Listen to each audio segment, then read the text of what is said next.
Regardez l'Australie depuis l'espace. Rien d'inhabituel, non? Mais concentrez-vous sur le territoire du Nord. Si on l'observe avec des capteurs magnétiques, on remarque... Waouh! Vous voyez ça? Une étrange forme inconnue qui reprend les contours de l'Australie. Elle lui ressemble presque, mais en plus petit.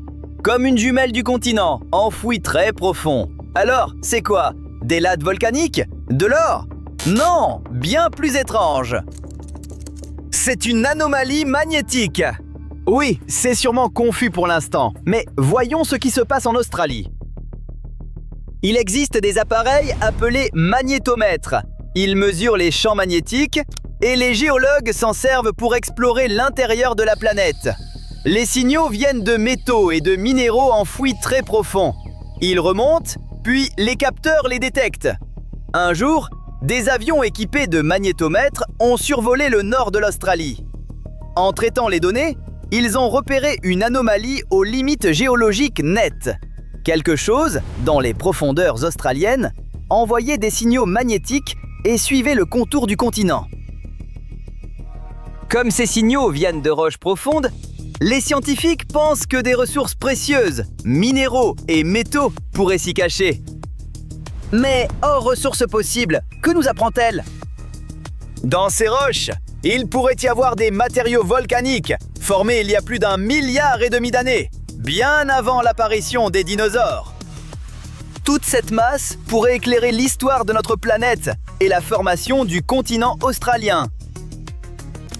D'accord, c'est fascinant, mais pourquoi appeler ces variations du champ magnétique une anomalie? Pourquoi est-ce magnétique au juste? Et comment fonctionne ce magnétisme? Pour comprendre, il faut d'abord voir ce qu'est le champ magnétique terrestre. C'est l'une des choses les plus étonnantes et mystérieuses du monde. Le champ magnétique est invisible, et pourtant, sans lui, nous n'existerions pas. En simple, le champ magnétique terrestre est une couverture protectrice. Il nous protège du rayonnement cosmique, des particules solaires et du vent solaire. Sans ce champ, la Terre ressemblerait à Mars, un désert stérile où la vie aurait très probablement eu du mal à apparaître. Mais d'où vient-il? Il naît au plus profond de notre planète, là où le nickel et le fer en fusion créent des courants électriques. Avec la rotation de la Terre, ces courants produisent le champ magnétique qui nous protège. En plus, les minéraux et les métaux présents dans les roches peuvent aussi créer des champs magnétiques. Mais cette force, c'est quoi exactement? Prenez 2 aimants de frigo et poussez-les ensemble. Vous sentez la résistance? C'est leurs champs magnétiques qui interagissent. À certains endroits, ce champ peut être plus faible, ailleurs, plus fort. Cela signifie qu'en profondeur, des processus géologiques modifient le comportement normalement stable du champ magnétique. Ces zones, on les appelle des anomalies magnétiques. L'une d'elles se trouve sous le nord de l'Australie. Mais le champ magnétique n'est pas qu'une couverture. Grâce à lui, plein de choses arrivent. Par exemple, une boussole pointe au nord, parce que le pôle sud magnétique de la Terre l'attire. Ne confondez pas pôle géographique et magnétique. Le pôle nord géographique est au nord, près du pôle sud magnétique. Les humains ne sont pas les seuls à utiliser ce champ pour s'orienter. Les animaux aussi, sans instruments ni technologie. Certains animaux sentent le champ magnétique. Ce super pouvoir s'appelle la magnétoréception. Cette capacité les aide pendant leur migration. En clair, ils savent où sont le nord et le sud. Quand il fait froid, ils partent vers la chaleur. Chez certaines tortues, la magnétoréception aide à mémoriser les zones d'alimentation. Les pigeons aussi perçoivent le champ magnétique d'une façon unique. Bref, c'est un immense GPS naturel pour beaucoup de créatures terrestres. Peu le savent, mais nous avons aussi un deuxième champ magnétique. En 2018, des scientifiques ont montré que les marées océaniques créent une autre couche magnétique. Mais pourquoi ne l'avait-on pas vu avant? Notre champ principal, généré par le noyau terrestre, est très puissant. Son influence va jusque dans l'espace et se détecte facilement. Le champ créé par les marées est presque 20 000 fois plus faible. Comment influence-t-il le champ principal? Quelles sont ses propriétés? Les scientifiques continuent de l'étudier. Et le champ magnétique peut agir sur le cerveau. En 2017, des champs magnétiques ont activé à distance des cellules cérébrales de souris. Ces forces visaient les zones cérébrales qui contrôlent les mouvements. Ainsi, le scientifique pouvait faire courir le rongeur, l'immobiliser ou le faire tourner. Mais ce n'était pas juste pour s'amuser. Ces expériences peuvent aider l'humanité.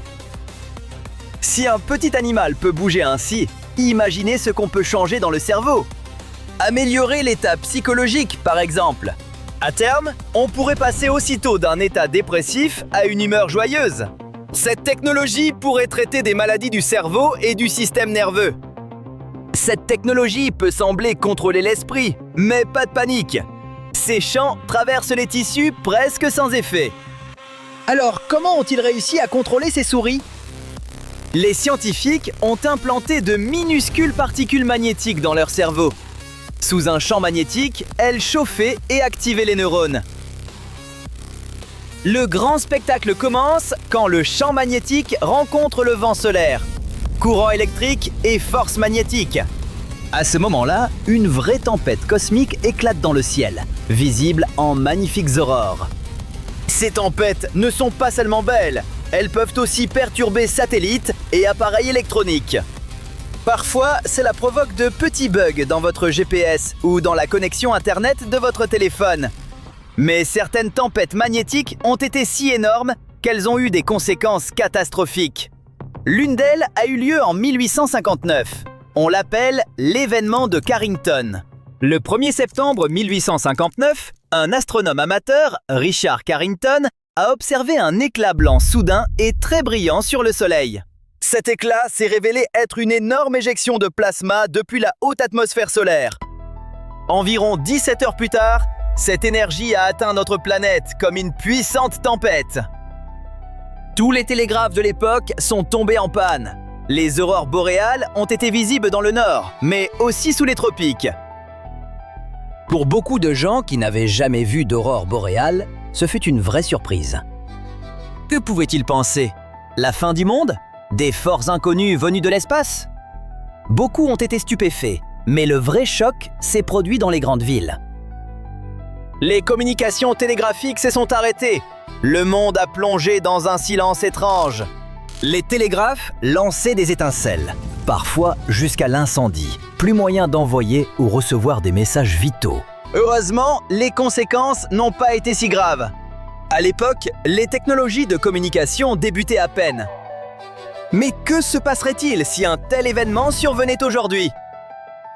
Des experts estiment qu'une tempête similaire aux États-Unis pourrait causer jusqu'à 2600 milliards de dollars de dégâts. Tout Internet s'arrêterait. Pendant un temps, nous perdrions l'accès aux messages, banques et GPS. Paiements sans contact, aéroports, gares et bien d'autres services s'arrêteraient. Nous serions coupés longtemps, non seulement d'Internet, mais aussi de l'électricité. La planète entière plongerait dans l'obscurité et le silence. Une crise économique et humanitaire mondiale commencerait. Difficile d'imaginer les dégâts pour l'IA. Mais ne vous inquiétez pas, ces tempêtes arrivent environ une fois tous les 500 ans, et les plus petites tous les 50 ans. Ce ne sont pas des prévisions exactes. Le comportement du Soleil reste très difficile à prévoir. Et puis, après un tel événement, nous ne resterions pas simplement sous le choc. Nous commencerions aussitôt à gérer les conséquences. L'impact sur la civilisation moderne serait important, mais nous nous relèverions sûrement assez vite.